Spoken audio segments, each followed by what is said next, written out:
In today's video, I'm going to teach you how to delete a transaction in QuickBooks Online. Deleting a transaction is something you'll want to do carefully because it permanently removes that record from your books. Maybe you recorded something twice, picked the wrong account, or entered an amount by mistake.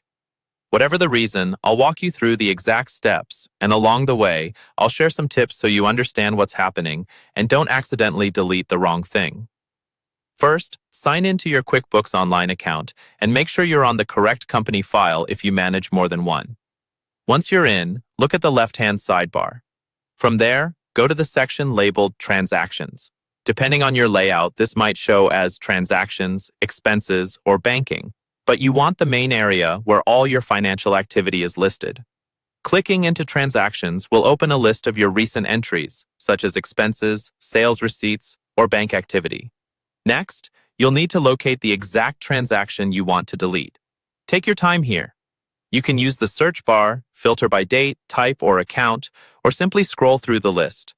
Verify details like the date, amount, payee or customer, and account, so you're confident you've found the correct one. This step is crucial because once you delete it, that transaction no longer affects your reports, balances, or account history. When you've found the right transaction, click on it to see more details. This opens a detailed view or a side panel, depending on your layout. In this view, you can double-check everything: who it's associated with, the total amount, any memo or description, and which accounts it's hitting. If you notice it's just a minor error, you may choose to edit instead of delete, but if you're sure it should be removed completely, you're ready for the next step. Now, look for the Delete button on that transaction window. This is usually located at the bottom of the form or in a small drop-down labeled More or Similar. Click Delete. QuickBooks will then ask you to confirm that you really want to delete this transaction.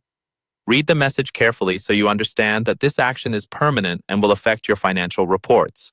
If you're completely sure, confirm the deletion. Once you do, the transaction is removed from your list and will no longer appear in your registers, reports, or transaction history. And that's all there is to it. Go to Transactions, find the entry, open it, delete it, and confirm.